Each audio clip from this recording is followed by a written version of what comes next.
तो हेलो दोस्तों, आज हम यूपीएसआई का पेपर हल करेंगे। यह है पेपर 2021 का, 13 नवंबर 2021 का पेपर है। इसको हम पूरा देखते चलेंगे, पढ़ते चलेंगे। इसमें हम याद नहीं करेंगे, सिर्फ पढ़ते चलेंगे, क्योंकि आप जिस प्रश्न उत्तर को आप देखे रहेंगे एक बार, अगर फिर से वही एग्जाम में आएगा तो तुरंत आपको पता चल जाएगा, हाँ यही उत्तर है। ठीक है ना? तो इसमें हम याद नहीं करेंगे, सिर्फ प्रश्नों को देखते चलेंगे। चलिए वीडियो शुरू करते हैं। हिंदी इनमें से किस भाषा परिवार की भाषा है? तो भरोपीय पहला क्वेश्चन है। दूसरा है, सर्वनाम में कुल कितने भेद होते हैं? 6 भेद होते हैं। ठीक है। तीसरा क्वेश्चन हमारा है, इसको तीसरा क्वेश्चन हमें, बाधा था विधु को किसने इन काली जंजीरों से मणि वाले फड़ियों का मुख क्यों भरा हुआ हीरो से? इनमें कौन सा अलंकार है? इनमें है अतिशयोक्ति अलंकार। ठीक है, अतिशयोक्ति अलंकार। अगला प्रश्न हमारा, बीती विभावरी जागरी अंबर पनघट में डूबो रही तारा घाट उषा नागरी। इनमें कौन सा अलंकार है? रूपक अलंकार इसमें है। ठीक है, रूपक अलंकार। रुक जाइए, आप थोड़ा ऐड दे रहा था। अगला है पांचवा क्वेश्चन हमारा, इनमें से भूगोल का विलोम शब्द क्या होगा? भूगोल का विलोम शब्द खगोल होगा। ठीक। अगला प्रश्न हमारा छठवां प्रश्न है, निम्न में से सही शब्द कौन सा है? कृतधन पहला शब्द हो जाएगा। सातवां क्वेश्चन हमारा, प्रेमचंद इनमें से किस पत्रिका के संपादक थे? प्रेमचंद हंस पत्रिका के संपादक थे। लास्ट वाला आंसर हो जाएगा हंस। इनमें बादल का पर्यायवाची शब्द क्या है? बादल का पर्यायवाची शब्द नीरद। बादल का पर्यायवाची शब्द नीरद। इनमें से शुद्ध शब्द का कौन सा है? अध्येता। अध्येता शुद्ध शब्द है। ठीक है। अगला हमें, इनमें से कौन सा शब्द शत्रु का पर्यायवाची है? शत्रु का पर्यायवाची अरि। करेक्ट आंसर अरि। अगला है, इनमें से किस उपन्यास की पृष्ठभूमि आंचलिक है? मैला आंचल। मैला आंचल। अगला प्रश्न हमारा, अदरक का तद्भव क्या है? अदरक का तद्भव, अदरक का तद्भव अदरक है। ठीक है। रीतकाल को श्रृंगार काल इनमें से किसने कहा है? रीतकाल को श्रृंगार काल किसने कहा? विश्वनाथ प्रसाद मिश्र ने। विश्वनाथ प्रसाद मिश्र ने कहा है। इनमें से कौन सा तत्सम शब्द है? अंक जो है तत्सम शब्द है। अगला प्रश्न है, इनमें से हिंदी के प्रथम सूफी कवि कौन है? हिंदी के प्रथम सूफी कवि मुल्ला दाऊद है। मुल्ला दाऊद हिंदी के प्रथम सूफी कवि हैं। अगला है, इनमें से किस रचना की पृष्ठभूमि में सांप्रदायिकता की त्रासदी है? तमस। तमस में है। अगला हमारा, प्राचीन काल के जनक महाराजा विदेह में राज करते थे। मिथिला विदेह की राजधानी थी। मिथिला नगरी में राजमहल के आसपास कोई 1000 सन्यासियों के परकुटियों थीं। मिथिला के सिंहासन बैठने के बावजूद जनक को फकीरी का शौक था। कहा जाता है कि महाराजा जनक ज्ञानी थे। वे इस तरह राजकाज चलाते थे मानो स्वयं परमात्मा के विषय विनयशील सेवक हैं। सुबह से शाम तक सारे राज प्रबंधक करते, शत्रुओं का पता करते, अपराधी को दंड देते, लोक कल्याण के उपाय करते, और इतना सब कुछ करने के भी वे किसी सांसारिक कार्य में लिप्त नहीं होते थे। इसलिए लोग उनको विदेह कहते थे। ठीक है। इसमें से प्रश्न पूछेगा, उपरोक्त गद्यांश के अनुसार महाराजा जनक का शौक क्या था? फकीरी का शौक था। अगला पूछा है, उपरोक्त गद्यांश के अनुसार महाराजा जनक का परमात्मा से कैसा संबंध था? परमात्मा से संबंध था विनम्र सेवक का। सब कुछ करने के बाद राजा जनक किस कार्य में लिप्त नहीं होते थे? सांसारिक कार्य में लिप्त नहीं होते थे। अगला प्रश्न है, इनमें से संचारी भावों की संख्या कितनी होती है? 33। संचारी भावों की संख्या 33 होती है। अगला प्रश्न है, कृष्ण कृष्ण रामकृष्ण मिशन द्वारा संचालित किस पत्रिका का संपादन सूर्यकांत त्रिपाठी निराला ने किया था? तो समन्वय हो जाएगा। अगला क्वेश्चन है, अनुनासिक स्वरों का उच्चारण स्थल कौन सा है? नाक और मुंह। अनुनासिक स्वरों का उच्चारण नाक और मुंह। अगला है हमारा, निम्नलिखित में से किस व्यंजन का उच्चारण तालु से होता है? जा का उच्चारण तालु से होता है। अगला प्रश्न है, जिनका जन्म पहले हुआ हो के लिए इनमें से उपयुक्त शब्द कौन सा होगा? अग्रज। जिनका जन्म पहले हुआ है अग्रज। इनमें से कौन सा शब्द तत्सम है? पवन। कौन सा वर्ण पंचमाक्षर है? पंचमाक्षर है माँ। अगला क्वेश्चन है, इनमें से कौन सा शब्द बहुवचन है? प्राण। अगला है, पहला ज्ञानपीठ पुरस्कार किस भाषा के लेखक को मिला था? मलयालम भाषा को लेखक को मिला। अगला प्रश्न, निम्नलिखित में से कौन सा उष्मा व्यंजन है? हाँ। अगला है, वीर रस में इनमें से कौन से गुण की प्रधानता रहती है? ओज। इनमें से कौन सा शब्द नदी का पर्यायवाची नहीं है? नदी का पर्यायवाची आपदा नहीं है, बाकी सब है। ठीक। अगला प्रश्न हमारा, मगधी अपभ्रंश में संबंधित भाषा इनमें से कौन सी है? मगधी अपभ्रंश से संबंधित भाषा बांग्ला है। अगला है, भारत में भाषा के आधार पर सर्वप्रथम किस राज्य का गठन हुआ? आंध्र प्रदेश। भाषा के आधार पर आंध्र प्रदेश का गठन हुआ। हिंदी में मूलतः वर्णों की संख्या कितनी है? हिंदी में मूलतः वर्णों की संख्या 52 है। परंपरा से चली आ रही बात के लिए इनमें से उपयुक्त शब्द कौन सा है? अनुश्रुति। अगला है, नाक का बाल होना मुहावरे का अर्थ है अधिक प्यारा होना। भैया अधिक प्यारा होना। अगला है, चंद्रयान इनमें से किस लोक कथा पर आधारित है? चंद्रयान इनमें से किस लोक कथा पर आधारित है? वो चनैनी। उत्तर हो जाएगा चनैनी। इनमें से आसमान का पर्यायवाची कौन सा है? व्योम। आसमान का पर्यायवाची व्योम। इनमें से समष्टि का विलोम शब्द क्या है?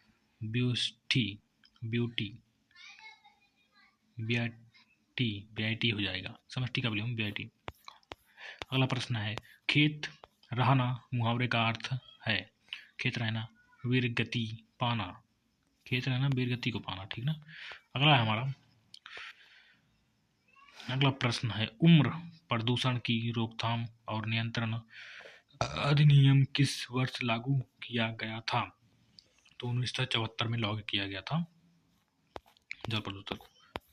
ठीक है। अगला प्रश्न है, राष्ट्रीय सुरक्षा अधिनियम के तहत किस फरार व्यक्ति और द्वारा आदेश का पालन न करने पर तक कारावास हो सकता है? कारावास हो सकता है भैया 1 वर्ष कारावास हो सकता है। भारत में राज्य विधानसभाओं का चुनाव कौन आयोजित करता है? भारत निर्वाचन आयोग करता है। अगला प्रश्न है, निम्नलिखित में से 2 देशों ने भू-स्थानीय सहयोगों के लिए बुनियादी विनिमय और सहयोग समझौता BECA पर हस्ताक्षर किया? किसने किया भैया? भारत और अमेरिका ने किया है। अगला है, स्वास्थ्य लाल रक्त कोशिकाओं के लिए कौन सा खनिज आवश्यक है जिसकी कमी के कारण एनीमिया हो सकता है? आयरन की कमी के कारण हो सकता है एनीमिया। ठीक है। अगला है, के रामकृष्ण बनाम केरल राज्य में केरल उच्च न्यायालय का निर्णय के संबंध में एक ऐतिहासिक निर्णय सार्वजनिक स्थानों पर धूम्रपान नहीं कर सकते। ठीक है। अगला है, भारत में हरित क्रांति द्वारा चावल में गेहूं की खेती के लिए किस तरह के बीज प्रचलन में लाए गए थे? HYV सीट लाए गए थे। ठीक है, अगला प्रश्न है, भारत में सर्वोच्च न्यायपालिका निकाय कौन सा है? सर्वोच्च न्यायपालिका कौन सी है? उच्चतम न्यायपालिका, the supreme court, the supreme court. अगला है, किस देश ने वित्त वर्ष 2019-20 के दौरान भारत में अधिकतम FDI अंतर्वाह में योगदान दिया? सिंगापुर ने दिया था ये। अगला है, राज्य मानवाधिकार आयोग के अध्यक्ष और सदस्यों की नियुक्ति कौन करता है? तो राज्य की राज्यपाल करते हैं भैया। अगला क्वेश्चन है, भारतीय संविधान के अनुसार कारखानों में रोजगार के लिए बच्चे की न्यूनतम आयु कितनी होनी चाहिए? 14 वर्ष होनी चाहिए। भारत में निर्यात प्रसंस्करण क्षेत्र कौन सा है? भारत में निर्यात प्रसंस्करण क्षेत्र कौन सा है?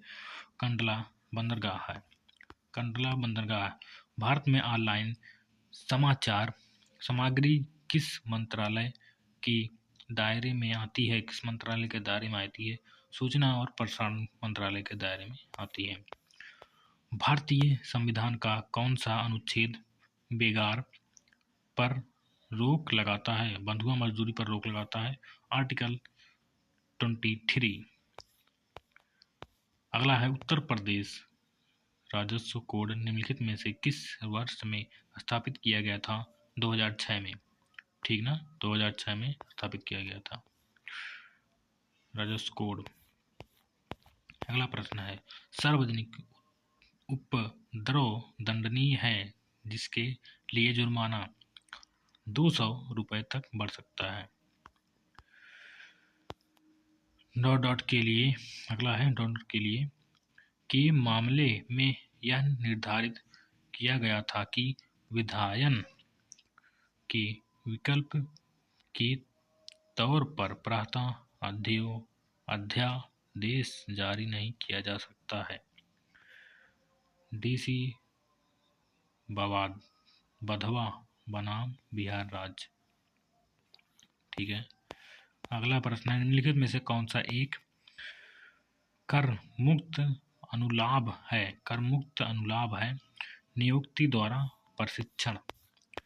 भारत के संविधान का कौन सा अनुच्छेद व्यक्तिगत संपादक के लिए सुरक्षा प्रदान करता है? व्यक्तिगत संपादक के लिए सुरक्षा प्रदान करता है, आर्टिकल 300A, आर्टिकल 300A प्रदान करता है। भारत की संसद द्वारा पंचायत अनुसूचित क्षेत्रों में विस्तार अधिनियम किस वर्ष में लागू किया गया था? 1996 में लागू किया गया था। ठीक है, 2011 की जनगणना के अनुसार ग्रामीण भारत में निम्नलिखित में से किस राज्य में सबसे कम अशोधित जन्म दर है? केरल में है भैया, केरल में। अगला प्रश्न है, प्रस्तावना के अनुसार भारतीय संविधान अपना अधिकार से प्राप्त कर सकता है भारत की जनता से। संविधान अपना अधिकार भारत की जनता से प्राप्त कर सकता है। अगला प्रश्न है, 1498 में भारत पहुंचने वाले पहले यूरोपीय कौन थे? पुर्तगाली। 1498 में पहुंचने वाले पहले यूरोपीय थे। अगला प्रश्न है, वर्ष की आयु से अधिक के प्रत्येक व्यक्ति को मोटरसाइकिल चलाते समय या उस पर यात्रा करते समय एक सुरक्षात्मक टोपी पहननी चाहिए। भैया 4 वर्ष के व्यक्ति को, 4 वर्ष से अधिक के प्रत्येक व्यक्ति को टोपी पहननी चाहिए। सूचना का अधिकार अधिनियम 2005 के, अगला प्रश्न है भैया, सूचना का अधिकार अधिनियम 2005 में कितनी अनुसूचियां हैं? 2 अनुसूचियां हैं। अगला है, भारतीय संविधान की किस अनुसूची में केंद्र और राज्यों के बीच विधायी विषयों का त्रिस्तरीय वितरण उल्लेखित है? वो 7वीं अनुसूची में। अगला प्रश्न है, पादप निकाय के किस भाग को पौधों का खाद्य कारखाना कहा जाता है? लीफ, पत्ता। उत्तर प्रदेश मौलिक शिक्षा अधिनियम को कब अधिनियमित किया गया है? उत्तर प्रदेश के मौलिक शिक्षा अधिनियम को कब अधिनियमित किया गया है? तो 1972 में किया गया है भैया। अगला क्वेश्चन है, 1864 में भारत में प्रथम वन महानिरीक्षक कौन थे? महानिरीक्षक कौन थे? डाइट्रिच ब्रैंडिस डाइट्रिच ब्रैंडिस थे। अगला है, निम्न में से कौन सा मांसाहारी का एक उदाहरण है? लायन भैया मांसाहारी का उदाहरण है। अगला है, संसद के दोनों सदनों की संयुक्त बैठक बुलाने का अधिकार किसके पास है? भारत के राष्ट्रपति के पास है संसद की संयुक्त बैठक को बुलाने का, ठीक ना। अगला है, भारतीय संविधान के किस अनुच्छेद में उल्लेखित है कि सर्वोच्च न्यायालय एक अभिलेख न्यायालय होगा, कोर्ट ऑफ रिकॉर्ड होगा? आर्टिकल 129 में, 129 आर्टिकल में, ठीक है। अगला प्रश्न है, भारतीय संविधान में राज्य के नीति निर्देशक तत्वों की अवधारणा को ... से लिया गया था? आयरिश संविधान से लिया गया था। भारतीय संविधान के नीति निर्देशक तत्वों को कहाँ लिया गया था भैया? आयरिश संविधान से लिया गया था। ये सब संविधान आप पूरा पढ़ डालेंगे तब ठीक होगा आपके लिए, ठीक ना। भूटान आंदोलन वर्ष ... में आरंभ किया गया था। भूटान आंदोलन 1951 में, 1951। किस वर्ड डॉक्यूमेंट में पठाच को पृष्ठ के बाएं और दाएं दोनों मार्जिन में सेट करने के लिए किस संरेखण का उपयोग किया जाता है? अलाइनमेंट संरेखण का उपयोग किया जाता है भैया। उत्तर है जस्टिफाइड अलाइनमेंट का प्रयोग किया था। अगला प्रश्न है, राष्ट्रीय मानवाधिकार आयोग का अध्यक्ष होना चाहिए? राष्ट्रीय मानवाधिकार का अध्यक्ष होना चाहिए। उत्तर है सर्वोच्च न्यायालय के सेवानिवृत्त मुख्य न्यायाधीश या सर्वोच्च न्यायालय के सेवानिवृत्त न्यायाधीश होने चाहिए। अगला प्रश्न है, भारतीय संविधान का निम्नलिखित में से कौन सा अनुच्छेद राष्ट्रपति को राज्यों में राष्ट्रपति शासन लगाने का अधिकार देता है? आर्टिकल 356 देता है लगाने का अधिकार। अगला उत्तर है प्रश्न भैया, भारतीय संविधान का कौन सा भाग केंद्र और राज्य के बीच विधायी संबंधों से संबंधित है? पार्ट 11, पार्ट मतलब भाग 11 संबंधित है केंद्र के राज्य विधायी के संबंध में, ठीक है। अगला है, यदि कोई विदेशी नागरिक अश्लील सामग्री प्रकाशित करने के लिए भारतीय सर्वर का उपयोग करता है तो वह ... के तहत दंडनीय हो सकता है। कितना हो सकता है भैया? भारत के साइबर कानून के तहत तो दंडनीय हो सकता है। अगला प्रश्न है, राष्ट्रीय कृषि उच्च शिक्षा आयोजित विश्व बैंक और भारत सरकार द्वारा किस अनुपात में वित्त पोषित है? 50:50 में, ठीक है। अगला हमारा प्रश्न, ठीक है, यहाँ से number and mental eligibility test चालू होता है, इसको आप लोग देख लेंगे। थोड़ा मैं पढ़ देता हूँ। जब किसी वस्तु को 18,122 में बेचा जाता है तो यह इसी वस्तु को 9,061 में बेचे जाने पर होने वाली हानि 21% अधिक लाभ अर्जित करती है और वस्तु का क्रय मूल्य ज्ञात कीजिए। तो इसको आप हल कर सकते हैं, लगा सकते हैं। ऐसे जहाँ सवाल पूछे जाएँ क्रय मूल्य, ये सब निकालना सीख लीजिएगा आप लोग। अगर नहीं आता है तो, आता है तो कोई बात नहीं। अगला हमारा है, प्रश्न को उस विकल्प से प्रस्तावित कीजिए जो प्रथम युग में लागू तर्क का अनुसरण करता है।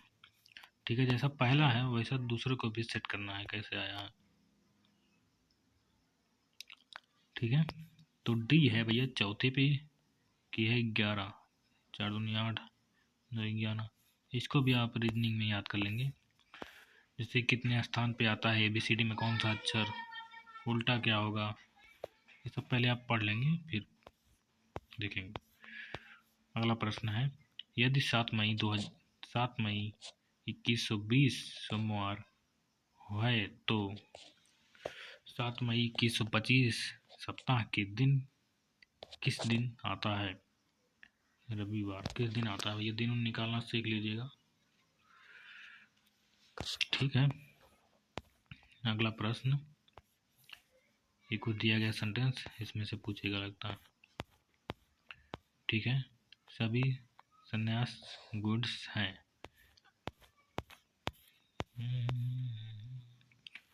इसको आप लोग पढ़ लीजिएगा, मैं दिखा देता हूँ। ठीक, ये है प्रतिशत कितना होगा, प्रतिशत से पूछ रहा है, प्रतिशत निकालना। ये हो गया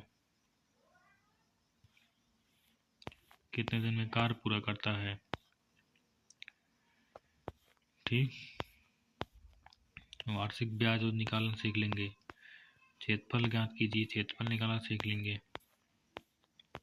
ठीक, पेन ड्राइव का क्रय मूल्य, ये सब क्रय मूल्य निकालना सीख लीजिएगा। यहाँ पर पूछता है बार बार। रेलगाड़ी की लंबाई ये सब समय दूरी निकालना सीख लीजिएगा। कार्य को कितने दिन में पूरा करता है, ये सब सीख लीजिएगा। ठीक है, तो बस यही है, इसमें कैलकुलेट करना भी है। अगर कैलकुलेशन तेज करना चाहते हैं तो आप अबेकस सीख सकते हैं। अबेकस सीखने के बाद बहुत तेज कैलकुलेशन आप कर सकते हैं। ठीक, कैलकुलेशन करने के लिए आज अबेकस सीख सकते हैं। ये सब है रीजनिंग। ठीक, वीडियो को रोक कर आप पढ़ सकते हैं। ठीक,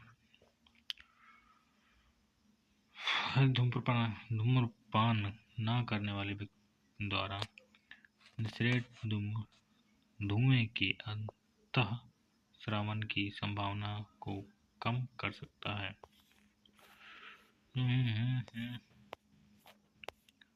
ठीक ठीक ठीक, बाकी मिलते हैं अगले वीडियो में। मैं कोशिश करूंगा अगले वीडियो में कि ये सब हल करके बताऊं तो ज़्यादा अच्छा रहेगा। ठीक ना, अभी के लिए आप पेपर देख सकते हैं, बाकी सब ये सब सीख लीजिएगा।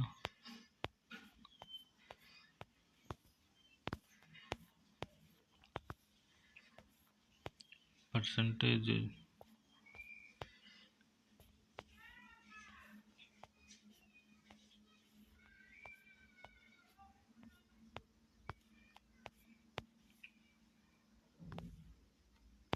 यहाँ शुरू होता सती प्रथा। ठीक है, मेंटल टेस्ट। सती प्रथा पर प्रतिबंध लगाने वाले बंगाल सती विनियमन।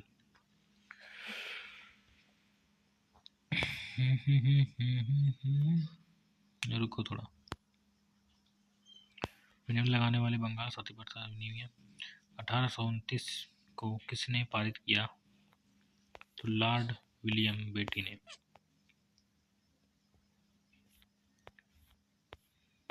ये रीजनिंग का सवाल है। रीजनिंग तो ऐसे भी आता है यार। निम्नलिखित में से 1 2 3 चतुर्थ संख्या ये रेखे दी गई श्रृंखला को छवि कहते हैं।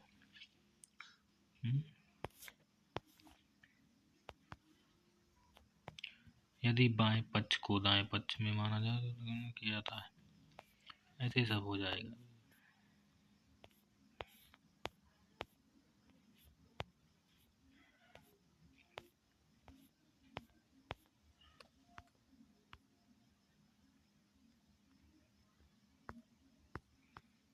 खत्म हो गया क्या? नहीं अभी है।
ये हो गया आपका खत्म। ठीक है, अगले वीडियो में मैं पूरा हल करके बताऊंगा आपको अच्छे से, पूरा पेपर एक एक प्रश्न को। ठीक ना, आज के लिए बस इतना ही, फिर मिलते हैं अगले वीडियो में।